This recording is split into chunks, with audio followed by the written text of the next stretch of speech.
Welcome to Thunderwudgie. Thunderwudgie! Ho! Anybody watch that show? Yes. Thundercats. Thundercats. Lion-O. I'm Reese. I'm Teej. I'm Annie. We're Thunderwudgie. And you are our faithful listeners. Don't get people confused about Thunderwudgies. My mom is definitely not listening. She does not have the patience for this crap. Aww. Like, while she's cooking, she wouldn't just put this on and... Why is that? She's got more important things to do, like not this. What about you, Teej? Would your mom listen? Yeah. Shout out. Yeah. Mom and Dad. I'm sure you're listening. So my dad will listen. Yeah. Hi, Dad. I think my mom would listen. Yeah. I'm not sure. I think my dad would say he'd listen. They would. I think they would at least give it a try. They might listen to like one or two. You know. I think because they know that I'm excited and happy to be doing this, and so I think they'd want to like see what that's about. So. And who wouldn't get hooked after listening? Well, to right. us? Yeah. I mean, truly. It's a gift to your ear holes. Yeah. Have you told anyone else? I mean, that you're doing this, or? Yeah, Reese has already seen this, but I had posted a picture of us and said Friday night podcasting. Last time we did this, and one of my friends immediately texted me and was like, "You have a podcast?" And I was like, "Well, not yet. It's not up yet." And he goes, "Well, I definitely want. What's it about?" And I was like, "Harry Potter." And he's like, "Sort of," and other things. And he goes, "Well, I definitely want to listen." So, Cool. yeah, I think we'll have a few. And my sister-in-law liked it, So I think there's an audience that we just haven't tapped into. Yeah. I mean, I've had a few friends kind of do the same thing. Like, what? I want to hear it. Well, it's not yet. So there's a market. There is. I think we're breaking in. And we at least know a lot of people that love us. So. Exactly. So they'll give us a chance. But and any of our followers, if you have things you want us to talk about, you can email and tweet at us, and we take suggestions and criticism.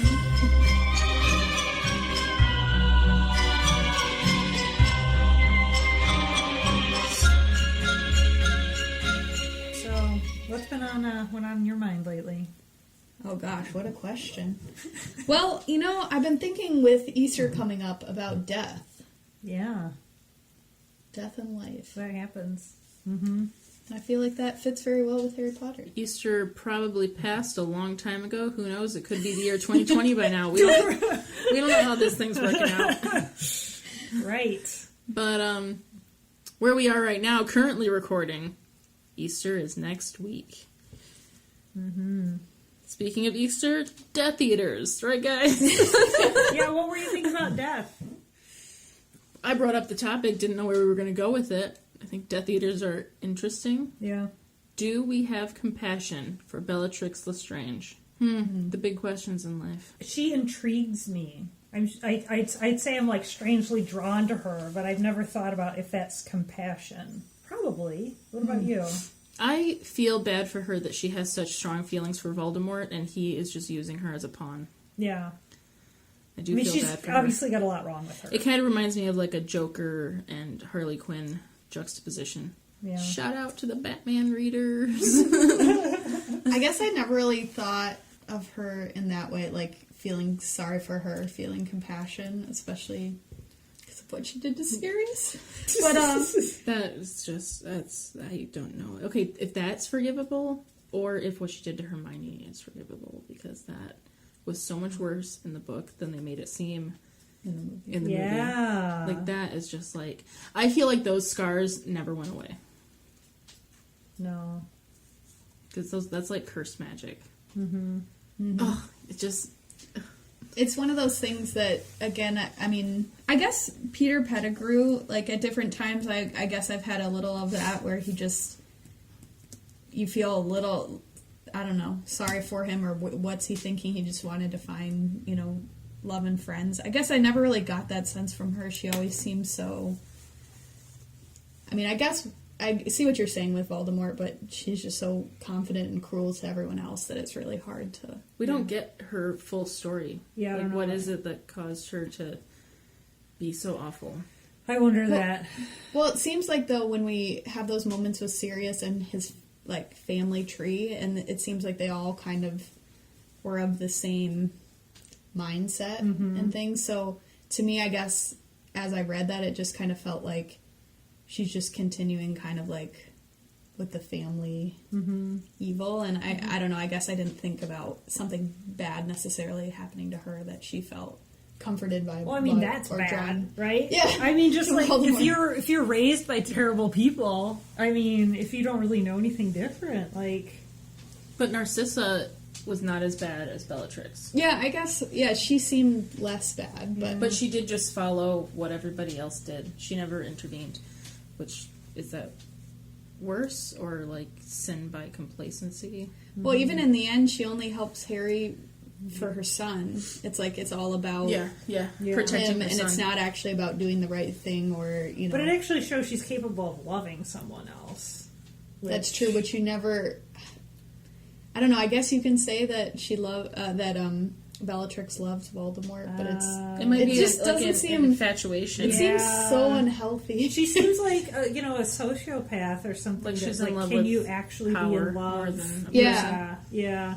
And that's like a serious problem, like a mental problem. I don't know. Which was quite literally the juxtaposition between Joker and Harley Quinn. Yeah. That's very true. So... I wonder. It's interesting you mentioned Peter, and I don't find him. I don't have a lot of compassion for him.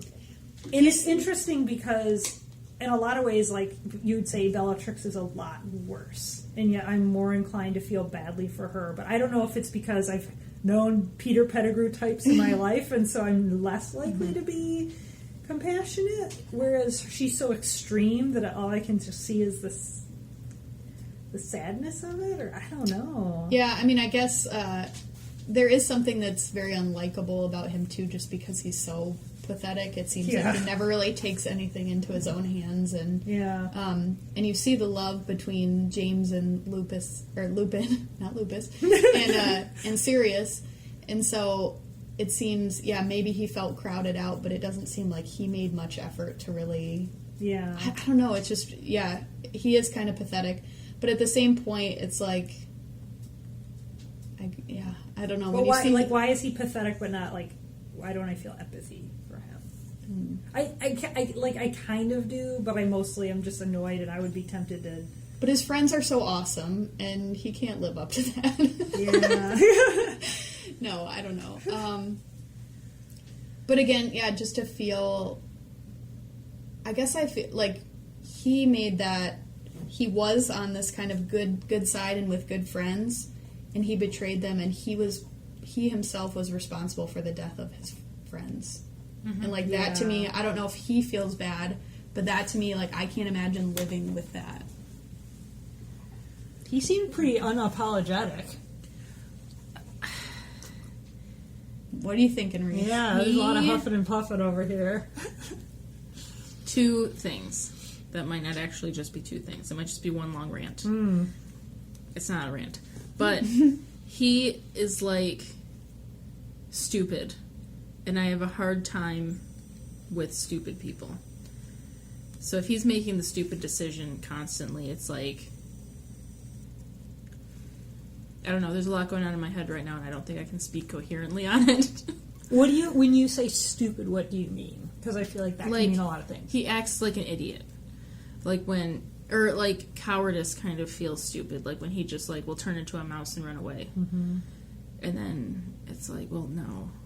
Mm-hmm. Like, when somebody acts like that, you feel bad for them for being so cowardly. Like, they keep making all these, like, dangerous decisions, like, I'm gonna go live with this wizard boy, and I'm gonna help Voldemort come back, and I'm gonna betray my best friends, and I'm gonna do all these things.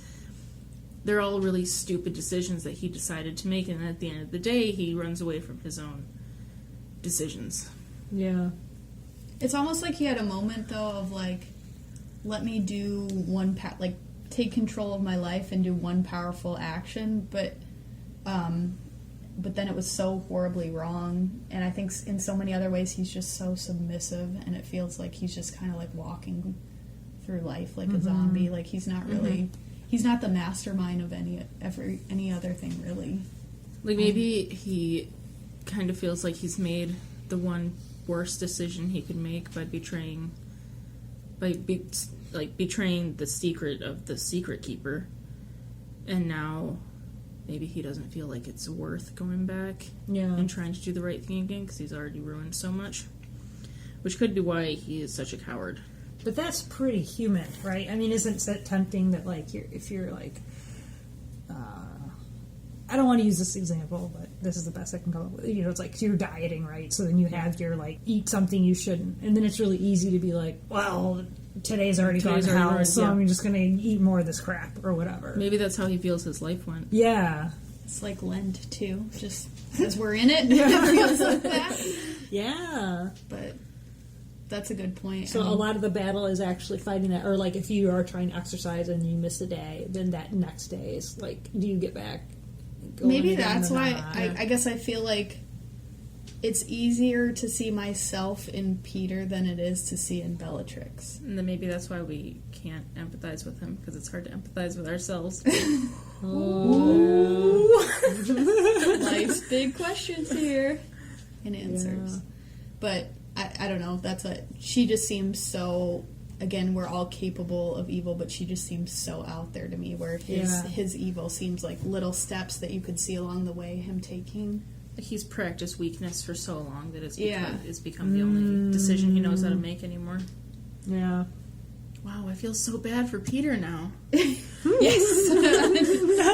I think we just, like... I found his death tragic, but how did he die? The hand turned against him and choked him. Oh, yeah. What? I'm sorry. I totally forgot, too, and for some reason it's really funny to me. I feel like that was in another movie, but as, like, a joke. Before that. Well, I would find it funny, I guess. Yeah, I don't know. It just... Like, again, I mean, how he turned his back on others, it's one of those poetic justice kind of thing. I mean, not that anyone should be killed, but as I just got done saying we should feel bad for him, and now I'm laughing at it. If you do constantly choose weakness and choose cowardice and turn your back on the things that you should be doing, eventually it's going to come back and bite you. Yeah. And I mean, ultimately, bringing it into Lent and sin, if you choose sin over and over again just because you've always chose sin and it's familiar to you, you will die the ultimate death. There's a consequence. Yeah. Wow, J.K. Rowling and the ultimate metaphor of heaven and hell. Yeah. So as we're here talking about, obviously I just cruelly laughed at Peter Pettigrew's death. I am curious, especially towards the end of the books, we have so much death, and so many characters that we lose. And what are some of the ones that stick with you, like most memorable, most heartbreaking? Which characters were really hard for you to lose? Tonks. I wanted more of a Tonks story. Not even just Tonks and Lupin, but she seemed like a really quirky and interesting character. I feel like she was needlessly murdered.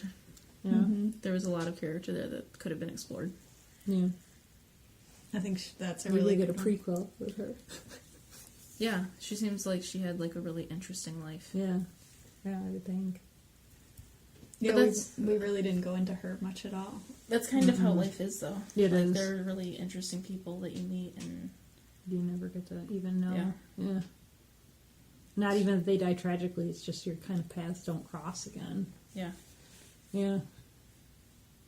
This is maybe not my most serious answer, but it was actually really hard when they're that must have been the 7th book or 6th book when they lose Hedwig, when they're in the battle on the in the broomsticks, and she dies, and it's just like she was someone who was a constant presence and companion to Harry, and just always there. Yeah. She may have nipped at him once or twice, but like He deserved it. He did. she was constantly there, and she was with him at the Dursleys and all these other things, and it just seemed so unnecessary. She was completely innocent. Yeah. Like, completely innocent. And I think that was something that I was feeling, and I wouldn't compare her in a serious way to Jesus, but it reminds you there are, so many things that people suffer for that, Yeah, are just not- like senseless kind of cruelty almost, and and that really showed it with Voldemort and his followers. Mm-hmm. So that, I don't know if it was the most heartbreaking, but it was one of those that just kind of hit you. It's like, wow, Hedwig's been there. Yeah, that's interesting. I wouldn't have thought about that, but that always is just like, ugh. Yeah. I mean, she made the right choice by doing that, but it's really painful every time. The one I think every time I've read it makes me cry is Dobby. Oh. I just don't feel that way about Dobby. I know, I'm sorry.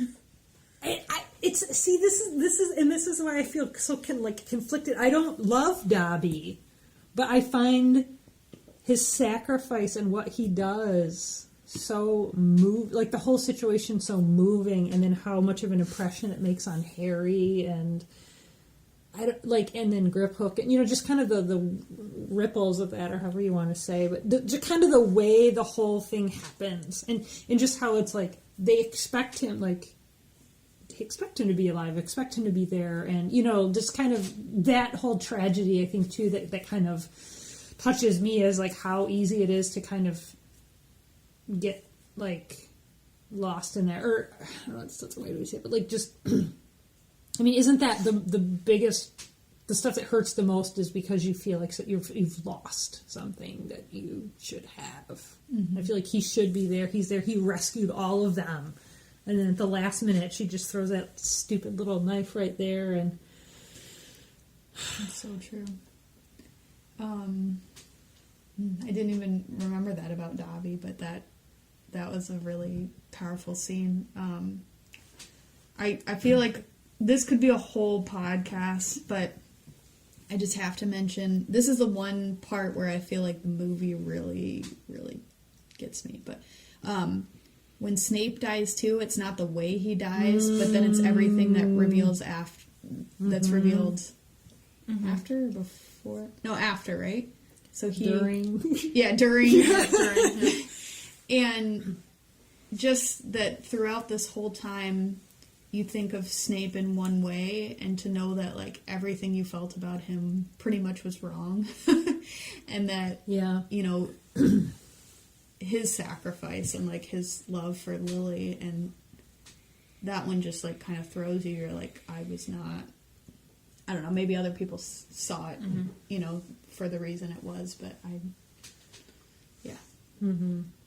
I feel like there's a lot about Snape that you catch rereading the books. yeah, Because I'm rereading the second one right now, and it's like every time Snape is kind of a jerk, you catch something, like he reveals a little bit about himself, and I'm not sure if she meant to do that, but it's interesting to reread, knowing what Snape has been through and what he's going through, and how he's like a triple agent. yeah. I'll have to look out for that now, as we should all read back through the books, right? What do you think, Teej? Yeah. None of us have mentioned Sirius either. What do you guys think about his death? Oh, Teej, what? I gotta go. It was not explained well in the book. Yeah, the veil. It just did not make sense to me. Like, I reread it and reread it and reread it, and suddenly he's dead. And it's just like, what happened? What do you mean? Like, maybe you're supposed to feel like that, but it just wasn't explained. Like, suddenly he disappeared and you're supposed to just know that he died. And then suddenly the next chapter, it's like, Harry couldn't believe that Snape was dead. And it's like, or that Sirius was dead. And it's like, what? And you go back and reread it, and it's like, but he didn't actually die. He just went through a curtain. Mm-hmm. Yeah. Like, it wasn't explained. Yeah. I think that hits one of those, like, kind of, like, shock that you feel after a death, though. Like, that you really just, like, can't even believe that they're gone. But, yeah, I do kind of felt like, as I first read through it, I was like, oh, there's a way. He'll come back in, like, a future book so or whatever. And I held on to that for quite too long. I mean, like, real I long. still feel like he's coming back. Yeah, he's still there somewhere. Yeah. What were you going to say, Reese? No, Oh, not Reese. You're Reese. Teej. I guess maybe because, so I didn't read the books when they were a thing. But I remember hearing people get all wound up about them and stuff. And so I'd remembered that when that book came out, there was this whole, a beloved character is going to die in this book and blah, blah, blah. And there was all this carrying on. And so I think I vaguely remember that when I first read through them. And so I was just kind of like, I'm not in love with Sirius. Like, I felt like it was kind of like a anti-climax, or I don't know, it's kind of the right way to put it, but... Yeah, she kind of didn't give you enough time to get to know him, to so truly I didn't mourn really... him. I think I mourn the idea of what he could have been to Harry. Right. You can tell that he's bummed out true. that he thought he had family, and then that was taken away from him pretty darn quickly. That was like really, really rude of the author. Like, Rude. That's it's mean to do to, because it could have been a better story for him to have had some kind of father figure. Mm-hmm. It would have been a very different story because Sirius would have been with him every step of the way. And the other thing that I forget about that is just so is like that whole idea of like that mirror. That they could was it a mirror that they could communicate with, and that like he lost track of, and just kind of all those regrets and like, why was I being so dumb, or that not kind of realizing the resources that I had. And I think that's the stuff where I feel like that's more the tragedy for me too, is like being able to relate to that, like when you're like, oh, why didn't I do this or that or whatever. But Hindsight's Sirius himself, 20/20 and all that. I mean, I guess he's a sympathetic character, but it's harder for me because he's so like a wild animal, when you first meet him and stuff, that it's like, I don't know. I guess, like you said, we don't have enough time to kind of get to know him, where it's like, oh, I don't really know who this guy is. But he spent so much time with the Dementors. Yeah. So, Yeah. just like, I think about that too, like getting out of that situation, and he had to be on his own for so long, like dealing with his own thoughts, that... Like literally 12 years. Yeah, so it made him, not open up as much as maybe we would have liked, and we didn't... Did we ever learn how he escaped? Didn't he turn into... He turned into the dog. Yeah. The dog, yeah. They didn't know he was Nanamicus. Yep, got it. But I thought he said sometimes when it got really bad he would turn into it. I thought he said that he had turned into a dog before, but maybe not. I could be remembering that wrong. So tweet at us. Yeah, tell tweet us. at us. Let us know the story of Sirius's escape from Azkaban. I do think killing him was a mistake, though. Yeah, because it's like it could have been. I don't know. I kind of have mixed feelings about it. I feel like, why introduce us to him if you're just gonna kill him? Like, it's kind of like, well, you wanted an opportunity to give Harry a house. Like, what was really the purpose of him? Because she could have done everything Sirius did in other ways. But I mean, also that, like, I feel like in that time in his journey, motivating him even more to fight back against Voldemort and the Death Eaters, I think, even more, like, his parents he loved because they were his parents, but he didn't really get much time with them, where, again, here he got a glimpse of love and realized how much Voldemort really, and his philosophy took away. Yeah. And I know he gets that in many ways, but I think that was important. I'm trying to think up to that point, like, obviously he lost his parents, which was a huge loss. Yeah. But were there others that he had, at that point, that he had really lost? Cedric, right? I mean, he had seen that, and that was a trauma in a different way, but... No, Cedric happened later.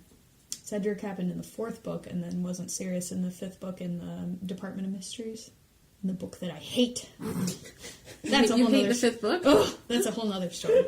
But no, it's really just what's her name, UMBRIDGE, that just drives me nuts. I actually can't remember. So I think it is. I think. But so I think he does have some, but I think in terms of like that like Cedric was a trauma that he saw the death and he was felt responsible in a way, but Sirius He was. Well, Sirius he being felt a jerk. Yeah.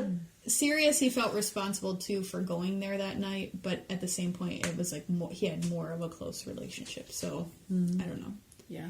Yeah. Anyway, no. My big thing about the 5th book, which some have heard before, is just Harry's so angsty in that book, and hearing UMBRIDGE, just there's too much of her in that. Mm-hmm. I think the 5th book is the one where you get a lot of backstory. Mm-hmm. So there's definitely some, and I think I really like. And I like the Dumbledore's army, like getting all together and having their little adventures in the Department of Mysteries. And there were people of every house except. All right, all the Sorry. Slytherin hate. It's just my own Hufflepuff inferiority. I'm sorry. Tweet at us in support of Slytherin House. Ambition, Griffin cunning. Yeah, I was gonna say there were. Snape obviously, but there were other Slytherins that were good. Do we have any Slytherin listeners? If so, don't tweet at us. No, we love all. Just love you Thunderwudgies, less. accepting of most.